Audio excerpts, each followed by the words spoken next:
जय श्री राधे राधे। आज रविवार है।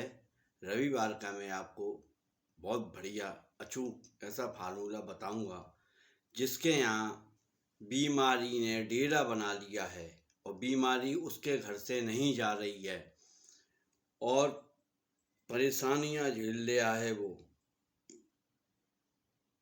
उसके लिए सबसे बढ़िया उपाय है, जल ले, गंगा जल ले, गुलाब जल ले और उसके अंदर काले तिल डाले, चावल डाले और गुड़ डाले।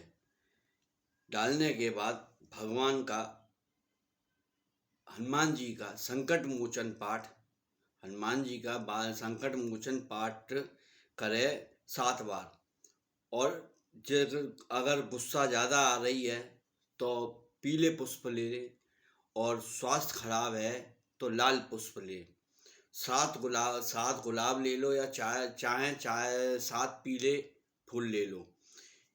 एक एक पाठ करते जाओ और अपना पुष्प अपने पास रखते जाओ।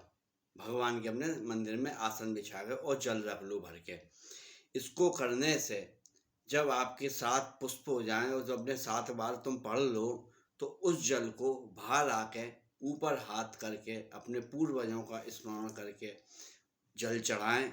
उससे क्या होगा, जब जल की धार सीने में आपके टकराएगी तो इससे हार्ट की परेशानी भी दूर होगी और आँखों में जाएगी तो आँखों की ज्योति भी सही तरीके से, कोई बीमारी होगी, आँखों का नेत्र रोग होगा, वो दूर हो जाएगा।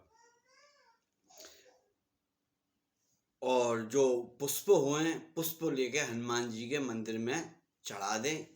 क्यों? हनुमान जी के स्मरण करते हुए उन पुष्पों को वहाँ पे चढ़ा दें। इसका फ़ायदा क्या बताए, अब मैं बताऊँ इसका फ़ायदा क्या होगा। अब जो जल लिया और चावल लिए, जल और चावल जो हो गए शुक्र का, तो शुक्र बढ़िया होगा तो आपका सब कुछ बढ़िया होगा। और गुलाब जल लिया, ये हो गया चंद्रमा का। गुलाब जल और गंगा जल देवता, गंगा जल देवताओं का हो गया और गुलाब जल चंद्रमा का हो गया। इससे मस्तक ठंडा रहेगा। और तिल पूर्वजों के हो गए, पूर्वजों का स्मरण कर लो, या तुम्हारे ऊपर कोई कोई घिरे होगी वो भी आपकी दूर हो जाएगी। और गुड़, गुड़ स्वास्थ्य के प्रति हो गया, जो कि आपने जल के अंदर डाला वो स्वास्थ्य के प्रति हो गया। और गंगा जल देवताओं के प्रति हो गया, जो आपका इष्ट देव है उनका स्मरण करते हुए उस जल को हाथ ऊपर करके चढ़ाएं, अपने इष्ट का ध्यान धरें और मंत्र पढ़ लें, जो भी आपके इष्ट देवता हैं। नहीं तो गायत्री मंत्र पढ़ सकते हो, आप गायत्री मंत्र पढ़ लो या महामृत्युंजय पढ़ लो या हनुमान जी का मंत्र आता हो जो, वो पढ़ लो। संकट कटे मिटे सब पीरा, जो सुमरे हनुमत बलवीरा। इसको आप पढ़ सकते हैं। और पूर्वजों का स्मरण करते हुए उस जल को आप चढ़ाएं। और साथ इससे क्या होगा, जब आप जल चढ़ाएंगे तो आपके ऊपर जो अगर पितृदोष लगा होगा, सूर्य के द्वारा आपके पूर्वजों को जो डेली जल मिलेगा उससे भी आपके पूर्वज प्रसन्न होंगे और आप पे कृपा दृष्टि बरसाएंगे।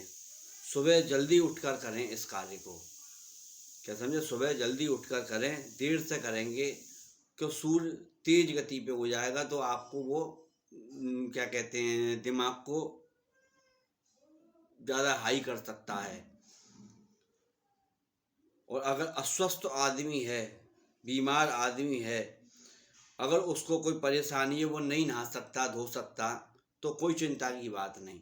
वो हाथ पैर धोए, कुल्ला करे और अपने बाथरूम जाए, अपने फ्रेश होके आवे तो अपने गुप्तांग साफ कर ले और भगवान कुल्ला उल्ला करके और जल भर के वो वैसे भी जल चढ़ा सकता है बिना नहाए धोए, अगर अस्वस्थ आदमी है।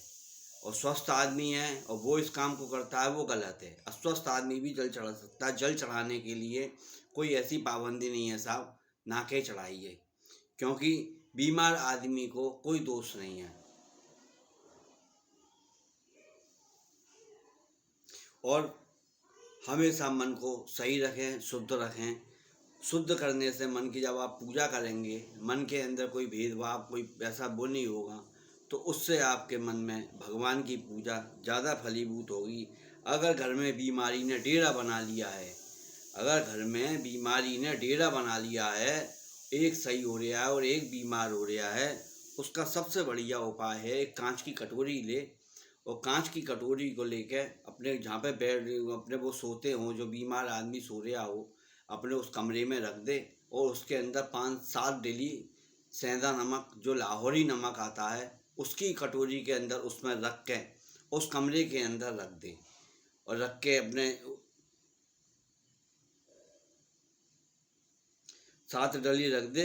इससे धीरे धीरे धीरे धीरे उसकी बीमारी दूर हो जाएगी, वह स्वस्थ हो गए राधा रानी की कृपा से अपने डोलने लगेगा। और अगर कोई ज़रूरतमंद इंसान हो, जो गरीब इंसान है, ज़रूरतमंद है, तो उसको आप दवाई दिलवा दीजिए, उससे भी आपकी दवाइयों का, बीमारी का डेरा आपके यहाँ से हट जाएगा, और शीघ्र ही राधा रानी की कृपा से आपको फ़ायदा होगा। क्योंकि हमारे एक पड़ोस में अंकल जी थे, तो उनकी अस्पताल जा रहे थे, आ रहे थे, बीमारी हालत बनी हुई थी उनकी, घर में से उनकी बीमारी दूर नहीं हो रही थी। तो उनकी पुत्री है, वो आई, हमसे बात करी, हमने उनको ये उपाय बताया उनको। आप विश्वास नहीं मानेंगे, 2 दिन के अंदर ही वो घर से बाहर आ गए और खूब डोलने फिरने लगे, और आज भगवान की कृपा से वो बिल्कुल अपने स्वस्थ हैं। अगर अस्वस्थ बीमारी के लिए सबसे बढ़िया उपाय है, और किसी चक्करबाजी में नहीं पड़ें। अगर दवाई असर नहीं कर रही है, दवाई ले रहे हैं और दवाई असर नहीं कर रही है, तो उसका सबसे बढ़िया एक उपाय है 7 लाल मिर्च लें। 7 लाल मिर्च अपने ऊपर 11 बार उसार के, और अपने कंडे की अग्नि बना के और अपने टांग के नीचे से हाथ डाल के उन 7 मिर्चों को उसके अंदर डाल दो, अग्नि के अंदर जो कंडे की बनाई है। अगर आपके ऊपर कैसी भी भयंकर कोई परेशानी होगी, तो मिर्च के अंदर से धस नहीं उड़ेगी, और अगर कोई दिक्कत नहीं होगी तो मिर्च के अंदर से धस आएगी। ये सबसे बड़ी पहचान है। इसे करिए, आपका स्वास्थ्य सही रहेगा, बढ़िया रहेगा। ओम सूर्यदेवाय नमः, ओम भास्कराय नमः, ओम आदित्याय नमः। जय श्री राधा रानी की जय, जय जय श्री राधे राधे श्याम की जय।